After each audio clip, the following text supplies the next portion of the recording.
Hey everyone, I'm Camelfish. The game level design breakdown series I've been brewing for a long time is finally kicking off. Unlike other art forms, the core of gaming lies in interaction. If a novel uses words to build a plot, then a level is the medium used to communicate gameplay to the player. To stay focused, I won't nitpick every single art detail. Instead, I'm zeroing in on one question. What exactly is the specific section of level design trying to teach the player?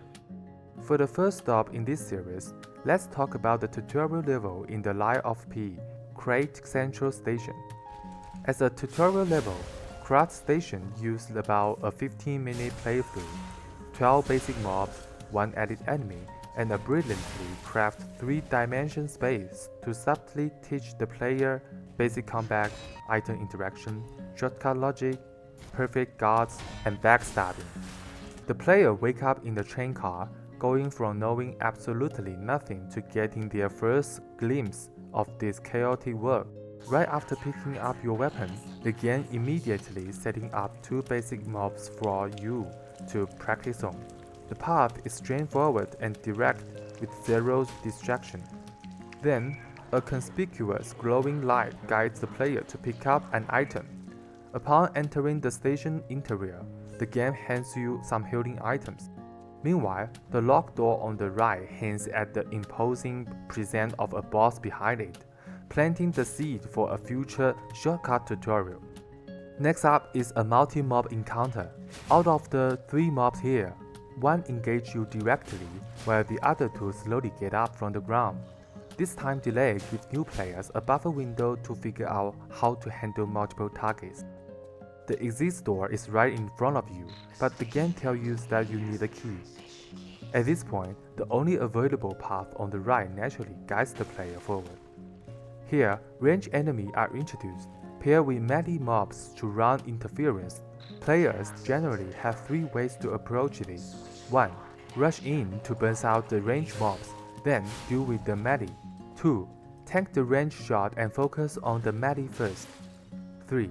Kite the melee mobs out of the ranged enemy's line of sight and take them down one by one.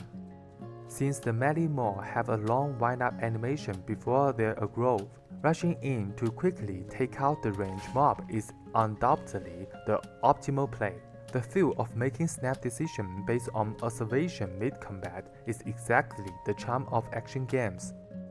Here we hit our first fork in the road, and a classic corner ambush is a way of warning the player. Side path comes with risks, but they usually hide rewards too. Following that is a backstab tutorial. At this point, the right side is an open drop-off, letting the player see that they are getting closer and closer to the boss below. The vertical looping design not only enhances the sense of space, but also provides the player with a clear psychological goal. The final ride before the boss uses a combo of sneak attack plus ambush, constantly reminding the player to stay on their toes while in the station. After heading downstairs, the game thoughtfully pops up the text tutorial, guiding the player to unlock the shortcut they saw earlier. To sum it up, the core design philosophy of Krat Station is establishing the core gameplay loop through high-risk, high-reward combat mechanics, and minimizing frustration through shortcuts, allowing players to quickly run back to the fight after dying. To make this logic easier to visualize, I threw together a simple white box blockout of the level in Unreal Engine. You can clearly see that the level guides the player in a spiral up and spiral down, loop around the boss, finally closing the loop at the shortcut. Based on my understanding of this level, I boldly decided to try my own hand at redesigning it. I restructured the map into a symmetrical layout. The player wakes up in the central compartment, with a locked shortcut right behind them. Following a series of progressively deeper combat tutorials, they engage in a multi-mob kiting brawl in the middle hall. Finally, they loop back via the second floor, unlock the shortcut, and face the boss head-on. Of course, this is just my own humble take on it. In the next episode, we will be tackling the step-up in difficulty, the Krat Central Station Plaza. See you guys next time.